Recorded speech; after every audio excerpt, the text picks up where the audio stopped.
Hare Krishna. Summary of Canto 4, Chapter 25. The descriptions of the characteristics of King Puranjana. After instructing the Prachetas in that way and being worshipped by them, Lord Shiva then disappeared. The Prachetas recited the Rudra Gita standing in water for 10,000 years. While the Prachetas were undergoing such austerities, their father, Prachina Barhishat, was performing various fruitive activities. Narada then decided to enlighten him because he was in the dynasty of the great king Dhruva Maharaj. Narada, being very compassionate and was very well conversant with the spiritual truth, went to Prachina Barhishat, who was so attached to karma, and asked him, "What do you desire to achieve by all these karmas? It is not possible to get rid of miseries and attain happiness just by doing karmas." At that time, Prachina Barhishat, he said, "O Narada, since my intelligence is entangled in karma, I do not know the ultimate goal of life. So please instruct me in pure knowledge so that I can get out of this entanglement." He spoke about the great misfortune of Grihamedis like himself.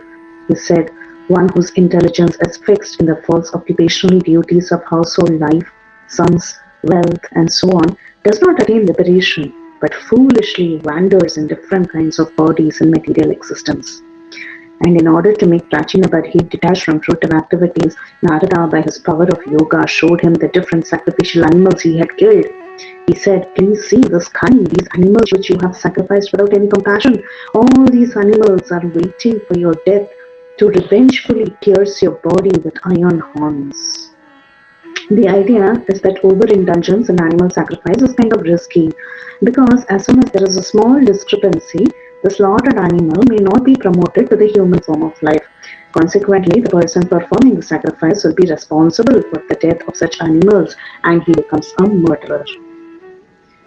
Narada then began to narrate the story of Puranjana to wake up Prachina Bharishat from this entanglement.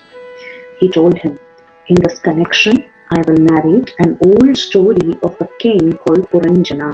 Puranjana means one who enjoys in the body. So he told Prachina Bharishat, "Please try to understand what I'm going to say."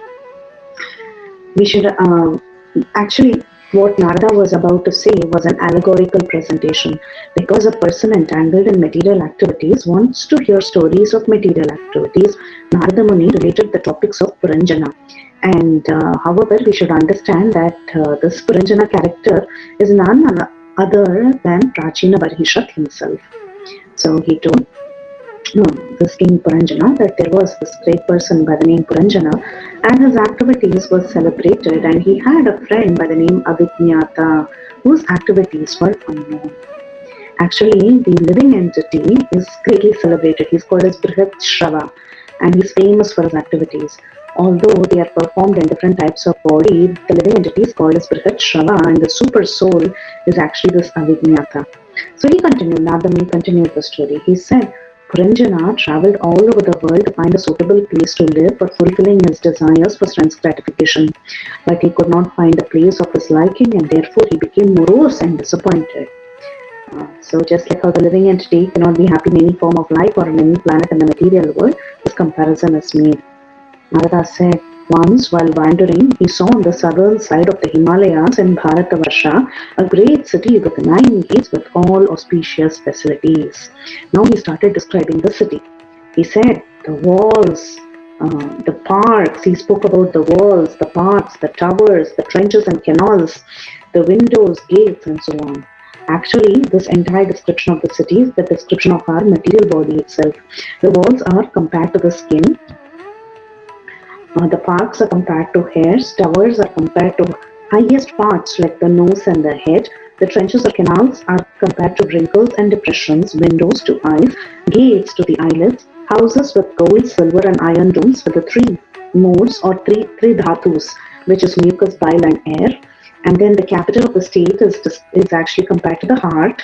The floors made of sapphire, crystal, diamonds, pearls, emeralds, rubies, and so on are compared to various desires and plans for material enjoyment. The assembly house is compared to the heart, which is the center of all remembrance, forgetfulness, and deliberation. The street crossings are compared to the place below the palate where the passages of the mouth, nose, and ears meet. The flags and the festoons are compared to the palms and soles of feet. The street is compared to the Sushumna, Ida, Pingala that is running down the spine. The gambling houses is compared to the gross location of the senses. The market is compared to the gross mind or the brain, and the resting places is compared to the chitta. There are beautiful trees and creepers in the star city, and these beautiful creepers and trees and groups of birds and bees that were enchanting and humming in that place are compared to favorable conditions around the sex impulse.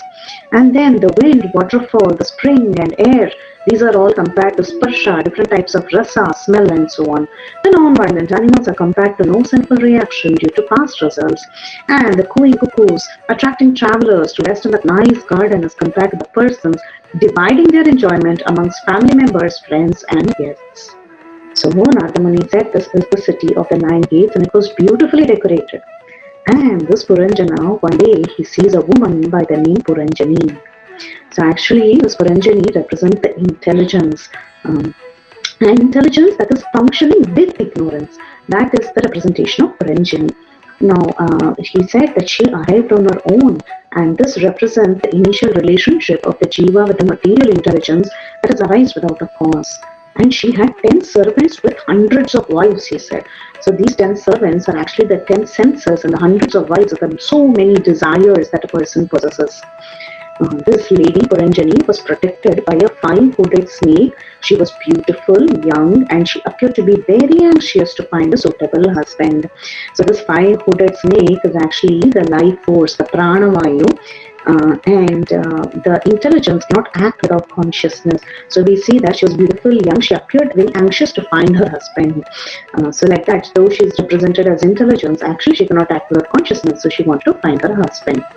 Then he said she had a beautifully decorated face, which represents the different ways of acquiring knowledge, a beautiful nose, which is the knowledge of smell, a beautiful teeth, which is the ability to taste flavors and chew, beautiful forehead, which represents clarity of intelligence, beautiful ears with dazzling earrings represents the ability to understand the meaning of scriptures concerning enjoyment and liberation. This lady was dark in complexion. That indicates intelligence actually covers the law for the jiva. And the lady was dressed in a yellow sari and a golden belt, which means intelligence has covered the actions in Rajoguna. And the two tingling feet with ankle bells indicate steady and unsteady intelligence in hearing scriptures. The two breasts of the lady were youthful, round with no space in between, and she tried to hide them at the end of her cloth out of shyness. And these two breasts, they indicate raga and dvesha. Raga and dvesha, attachment and hate, are always very young, and they're equally bewildering. And cultured people try to hide the raga dvesha. Even anarthas can actually be transfigured by bhakti. So cultured people are constantly trying to hide it. So like that, this lady was trying to hide that by the end of her cloth out of shyness. So this is the description of actually intelligence. So here in these verses, the beauty of Puranjani is being described from verses 20 to 24. So then Narada said, this Puranjana, he got attracted by the eyebrows and smiling face of Puranjani, and he was pierced with lusty desires. And although he was a great hero, he was a Veera, he could not refrain from talking to her. So now Puranjana means Puranjani. And what does this mean? This particular verse that tells about Puranjana not able to refrain from addressing her, though he's a great hero, it means that actually the jiva is bound by ignorance, material intelligence, by his own free will. And actually, it's not the Lord that binds him by force. And there are two types of heroes. The jiva can be a great material hero, meaning victim of Maya, or a great spiritual hero, like he can become a Goswami, who can conquer all his senses. So then Puranjana sees Puranjani, and then he begins to inquire from Puranjani. He tells Puranjani, "O lotus-eyed one, who are you? Where are you coming from? Whose daughter are you? What is the purpose of your coming here? Who are your 11 strong bodyguards? Who are the women following them? Who is the snake that is preceding you?" So in human form of life, one should put questions to himself and to his intelligence. So like that, Puranjana, he is putting questions to the intelligence, Puranjani. And what are the questions? He's asking many questions. Who are you? Where are you coming from? Whose daughter are you? What is the purpose of you coming here? Who are your 11 strong bodyguards? Who are these women following them? Who is the snake that is presiding you? So he expands on the first question, who are you? So he asks, are you Bhavani or Saraswati or Lakshmi? You are alone in the forest like a sage. Are you looking for a husband? I think you must be Lakshmi, but I do not see a lotus flower in your hand. Where did you throw the lotus? So the lotus flower is actually the discerning power of the jiva. Everyone thinks that his intelligence is perfect, but being bewildered, he does not know how to employ his intelligence. Intelligence should be employed in the service of the Lord. So he said, you are none of those women because your feet are touching the ground. So you are not a heavenly damsel or a spiritual woman. So therefore, you can definitely be a part of my life. You can beautify the city along with me, and I am a great king and a great hero on this planet. So just like how Lakshmi is always accompanied by Lord Vishnu and she decorates Vaikuntha, similarly you come here and you be with me and enjoy in the city. And he said, your glances and shy smiles are agitating and the most powerful Cupid within me is aroused. So therefore, please be merciful upon me. So this shows that the jiva's impressions of sense objects produced especially by intelligence attack him. He asks for enjoyment of sense objects like sound, touch and so on. He told Puranjani, kindly show your face with beautiful eyebrows and eyes, with your bluish hair that is scattered about. You speak such sweet words, but do not show me your face out of shyness. Puranjana is attracted by Avidya. He now wishes to see the complete features of Avidya's face. The face with beautiful features indicates form, taste, smell, touch, sound and so on. And the jiva wants to enjoy them. Puranjana, when he spoke to Puranjani like this, Puranjani also got attracted to Puranjana. So she got attracted to Puranjana, who was pleading her in so many ways, and she smiled and very shy way she began to speak. She said, I do not know my name, who has begotten me, my family, or the names and origin of those accompanying me. I only know that I am existing in this place today and nothing else. I do not know who has created this residence. This is how a living entity in the material world is actually ignorant and doesn't know his origin, the purpose and the source of material creation and ultimately the Lord. She said, all these men, which represent actually the senses and mind, and these women, which are the desires, are my friends. And the snake, which is actually the vital force, he always remains awake and he protects this city even during my sleeping hours. So the city represents the body, and the snake, the five-hooded snake, as we discussed, is the life force. So she said, by great fortune you have come here, and you have decided to satisfy your senses, and all my friends and I shall try our best to fulfill your desires. So it indicates that by great fortune a person has attained a human body with intelligence. So she told Puranjana, you may live here in the city of 9 gates for 100 years, and I will arrange everything for your sense gratification. We all know human life is for 100 years. Then she said, how can I expect to unite with others? Others are neither conversant about uniting nor capable of knowing how to enjoy by living or after death. They are unable to think of the future like animals. In household life, there is dharma, artha, kama, and the bliss of children, remnants of sacrifice, and attainment of heaven. All this happiness is practically unknown to the transcendentalists. So she was recommending only dharma, artha, kama, and not moksha. So this is what she meant to say, that you are a perfect person, because the transcendentalists, they are not into all this, but you are ideal. And then she said, according to authorities, household life is pleasing not only to oneself but also to forefathers, demigods, great sages, and all humans. You are an excellent hero, and I will accept a wonderful husband like you, who is so famous, generous, handsome, affectionate, with snake-like arms. You are capable of removing all the distress of unsheltered women simply by your smiling glance. She said like this, and then the two of them, they had this mutual understanding, and they entered the city and they enjoyed together for 100 years. So they were praised by singers and surrounded by women, and Puranjana used to enjoy in the river during the hot summer. So his enjoyment for 100 years is this wakeful state, and playing with women in his dream state, because the senses do not function at this time. Actions continue by their impressions. And Sushupti is a state when he entered the river, the space in the heart where the jiva resides during the sleep. So that is the indication of entering the river during the hot summer. So that indicates the Sushupti state, and the idea of surrounded by women playing with them indicates the Swapna state. And his enjoyment for 100 years in the city indicates the Jagrati state of the human being. Now, what happened after that? After that, the description of the 9 gates of the city and other inhabitants was further described. So the gates of the city are described. The holes of they are compared to the holes of the body, and the destination of the sense object and the accompanying friends are described. So the 7 gates on the surface are the 5 eastern, 1 northern, and 1 southern gate. So let's look at the gates. The Kadyota is actually in Sanskrit it's a globe. It is considered as one of the gate, and then we have Avirmukhi, which is a torchlight, which is considered as one of the gate, and then Nalini and Nalini, Mukhya, Pitruhu, and Devahu. Then there were also 2 gates, Asuri and Nirutti. So all these gates are mentioned for that particular city. Now each of these has a meaning. So the Skadyota is actually the left eye of the body. It is less powerful. And what is the destination of the sense object? It is seeing the form. And who are the accompanying friends? Obviously, it is Dyuman, or the eye of the sun is actually the accompanying associate. The next gate is Avirmukhi. Avirmukhi is actually represented by the right eye of the body. It's considered to be more powerful, and the destination of the sense object is the same as the left eye.